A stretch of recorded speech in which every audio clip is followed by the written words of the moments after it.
Welcome back to the Real Estate Debate with Mr. Credit on AM 760 KFMB. All right, welcome back. So, Patty, we got to get a score update. We got to see where we are. I know this is a battle here. So, what do we got? Got a tight battle between Joe and John, and Lindsay has actually come up a few points there. So anything can happen. We've got two more rounds to go, and we'll see what happens. Come out punching, guys. Are you holding the scores back, or are you going to give us the scores? Oh, John's got 13 points. Joe has 11, and Lindsay has 8. All right, 5 points. Everybody's pretty close. Yeah. Everybody's within a couple here. So, okay. So the next topic we're going to discuss, according to Freddie Mac, rising rents are not a key factor in buyers making the decision to purchase.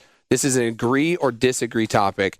In the article, it states rents rose 3.6%. Now, this is across the U.S. in 2014, and are expected to rise 3.4% above inflation this year. So is that going to spur more home buyers, or is that going to have no impact on it? Freddie Mac says no impact. What do you say? Joe Mendoza. Sorry. All right. Trying to go to Joe. No problem. It was too close. He was right here. Joe. All right. I would have to agree with that statement that rising rents are not a key factor. And I'll back it up with affordability. The affordability index is probably key here, because right now in San Diego, we have a 51% affordability index, according to California Association of Realtors. So if we get below that, such as in I'll throw a flag on that one. Ooh. It's early flag too. Flag. Just to make it interesting. Okay. I would argue you've got some statistics that say that San Diego isn't affordable, but I would argue that with the very wide range of prices in San Diego, you can still find a place for $150,000. It might not be a 4-bedroom house, but I think you've got something at really almost all income levels. At $30,000 a year, you can buy a house in San Diego. I'll throw it back. Okay, well, you don't have to. You don't have to throw. You get to answer directly. So you get your rebuttal. 30 seconds. That wasn't my point. My point being that a lot of San Diego people can afford it, because when I was in real estate around the 2005-4 mark, the FHA VA buyers were priced out of San Diego. So my point being, we still could afford it. We could still buy in San Diego County, because around 2004 or 5, 6, I was selling houses in Temecula, Riverside County, because it was more affordable. Okay. Yeah. So you guys both actually agree. It is both affordable. Yeah, just different perspectives. So yeah. I'm gonna hold the flag here, because I don't think that there was too much of a disagreement on that one. So, I agree. Yeah, go ahead. Thanks, Dale. Yeah, go ahead, Joe. Continue your point. All right, absolutely. So a couple other things that I wanted to point out as far as agreeing with that statement is the unemployment rate is pretty darn good at 6.3%, with 29,000 jobs added to our economy. So along with affordability, the interest rates at an all-time low, hovering 4% or below, the unemployment rate, the consumer confidence is up as well. So according to the Consumer Confidence Index, people are back in the market spending money. So this is a super exciting time. And what's really nice about that too is banks are starting to get really creative again. In Chula Vista, I have an escrow. The buyer was pre-approved, and I just went because it was a repeat buyer.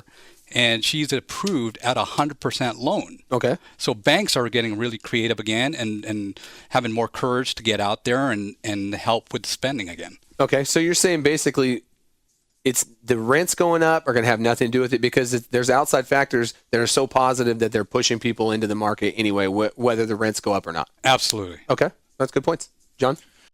When I first looked at this, I was thinking, I've got to disagree with this statement, because there's got to be more of a correlation there. But I actually agree with that. I don't think the rising rents are a primary factor. And I think the reason why is you've got the younger generation that is looking to rent, and they don't really want to own. They want a flexible lifestyle. They're starting families later. They're getting married later. And I think it's actually going to be a problem as they get older, because there's less planning for the future. And I looked at a couple different things. One was, if you start renting today, and just for an example, say you've got a $2,000 rent payment, And very conservatively, let's assume that rents are going up 3% a year. In 10 years, your rent's about $2,700. In 20 years, it's $3,600. And in 30 years, when the other person's paid off their mortgage, you're paying $4,900 a month in rent still. And if you look at the National Association of Realtors statistics, the average net worth of a renter is about $5,000. The average net worth of a homeowner is about $200,000. Wow, that's a significant difference. And of those surveyed, they're saying their home value was only $170,000. So it's not just the fact that they have all of their net worth tied up in their home. They've actually are making better financial decisions and saving for their future. So I think it really is a cultural problem, and I think we need to, as real estate professionals, encourage people, especially young people, to start investing in properties because it has such a big financial impact on their future. And one of my favorite things with my younger clients especially is to see them buy either a very affordable or within their means type of starter home or a 2 to 4 unit property.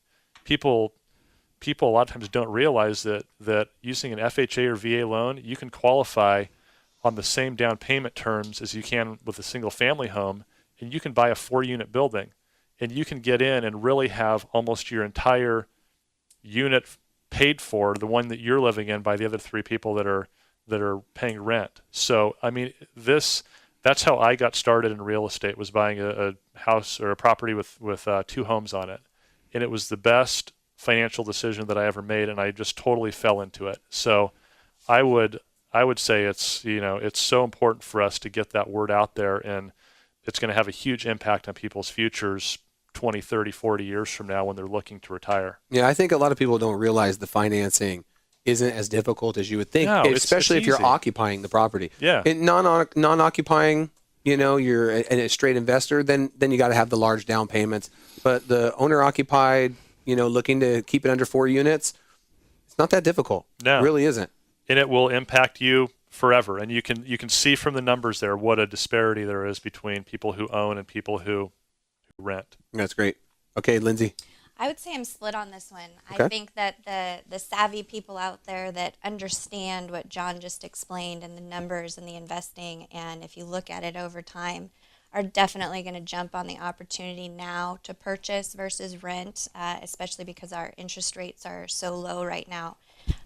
There's definitely some areas in San Diego where it might not make sense financially, but that, I believe, comes down to a lifestyle. We've got so many people living in downtown, in the Gaslamp District, Little Italy, La Jolla, the beaches, and they can afford to because they're renting. Mm-hmm. And they might not want to go out to East County or somewhere where they can afford to purchase a home.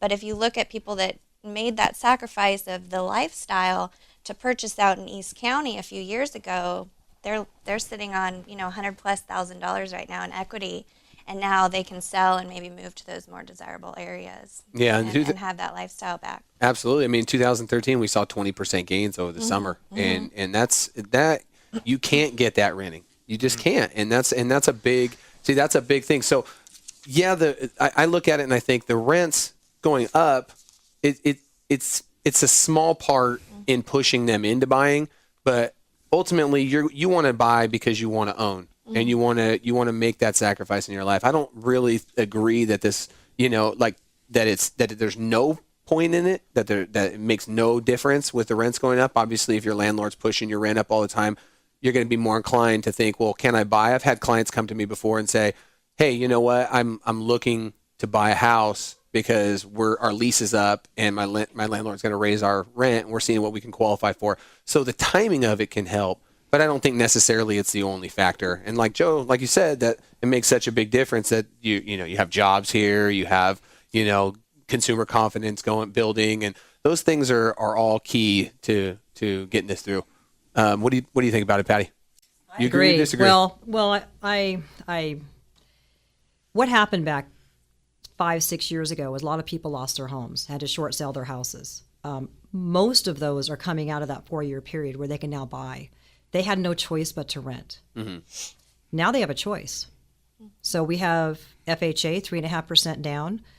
People are buying not with interest only, not with stated income, for the most part.